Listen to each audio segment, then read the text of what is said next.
Hey everybody, I'm PeanutButterGamer, and welcome to my list of the top 10 weirdest Zelda characters. The very first list I ever did was a list of the top 10 weirdest characters in video games. While I was gathering potential choices, I kept coming up with a lot of characters from the Legend of Zelda universe, and it was during this process that I realized something. Zelda characters are weird. And at that point, I pledged to do a list solely dedicated to the weirdness of Zelda characters. While it certainly wasn't easy, I eventually narrowed it down to my top 10. So let's get started. Number 10.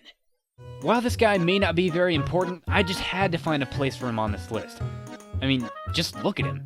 He looks like a clown in a two-piece. Falby runs a minigame with chickens in Lake Hylia, but that doesn't really matter. What makes him weird isn't necessarily what he does, it's just him in general. I mean, just look at the way he walks. Oh well, at least his game is pretty fun. Woohoo! Number 9. Fairies are a pretty common sight in the Legend of Zelda series, but the great fairies from Ocarina of Time and Majora's Mask are just plain freaky. If the way they look and sound isn't creepy enough for you, they're practically naked. I mean, wasn't this game at least more or less aimed towards a younger audience? But the only thing that scares me more than the great fairies themselves is the Great Fairy Mask. Number 8. This guy looks pretty strange now, right? A creepy-looking old guy who lives on the street and constantly begs you to save his daughter. But he gets weirder. After you save his daughter, he discovers that she's gotten into some sort of relationship with a moblin named Mo. Yes, one of these things. So he sells all the skull necklaces that Mo gave her and becomes a rich and ungrateful jerk. You'd think I'd get some kind of reward or something, but no. Number 7. There aren't quite as many weird characters in older Zelda games. It's likely because the limitations in technology kept the developers from too much character development, but the shopkeeper in Link's Awakening for the Game Boy is definitely a strange one. Not only does he constantly stare at you no matter where you go, if you manage to steal something from him and you go back into his store, he murders you for it. That's pretty cold-blooded.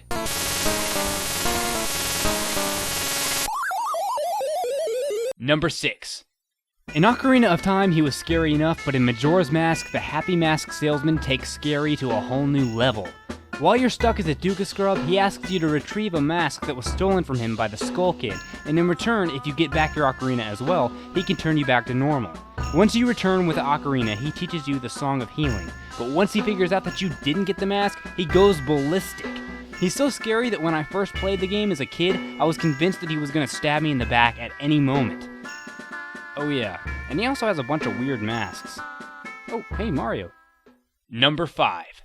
Being dedicated to your job is one thing, but pointlessly dying by a moon crashing to Earth solely because escaping isn't on your delivery schedule is completely different.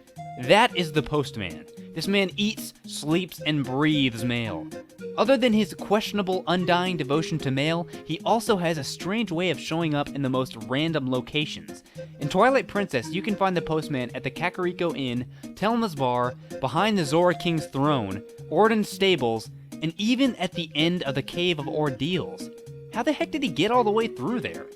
My favorite part about the Postman, though? The glitch where you can send him running to his death.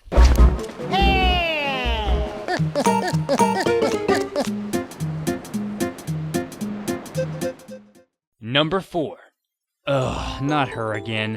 What can I really say about Agitha? She calls herself a princess, but all she ever talks about is bugs. She's completely obsessed.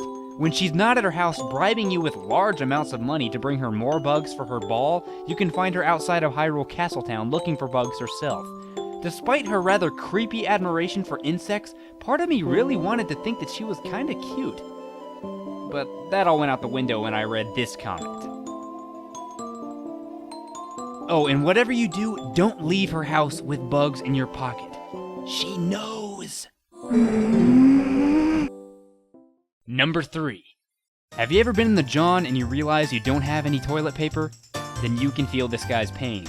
If you go into the Clocktown Inn past midnight, you'll find the toilet guy. Or his hand, anyway. The toilet guy needs some paper, and I'm sure you can figure out why. I could do the obvious and question why there's a person inside the toilet, but I won't bother.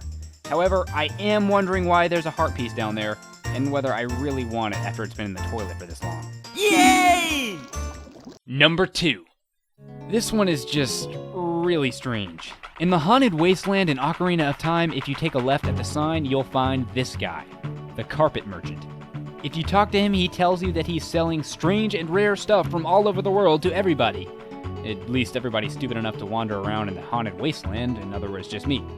Anyway, his product sounds all fine and dandy, except for the fact that he doesn't tell you what it is until you give him 200 rupees. Turns out it's just a bomb shoe, nothing special. But seriously, what is up with this guy?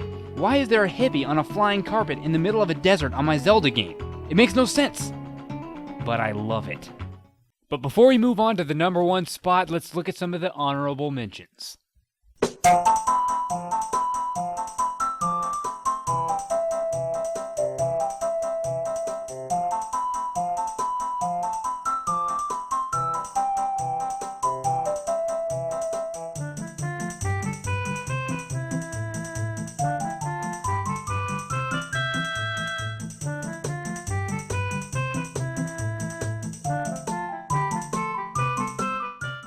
Number 1. Don't tell me you didn't see this one coming the moment that you started this video. The weirdest character in the Zelda universe without a doubt is Tingle. Tingle is a 35-year-old man who is obsessed with fairies and even wished that he himself was a fairy. So he dresses up like one and flies around in balloons. As weird as he is, he does actually come in handy from time to time though. In Majora's Mask, he sells you maps, and in Wind Waker, he deciphers them for you. He even sells and deciphers maps required to progress the story along later in the game. Except he charges you a freaking fortune for it. He also patented his very own magic words that do absolutely nothing. So that wraps up my list of the top 10 weirdest Zelda characters. I hope you enjoyed it, and until next time, peace out.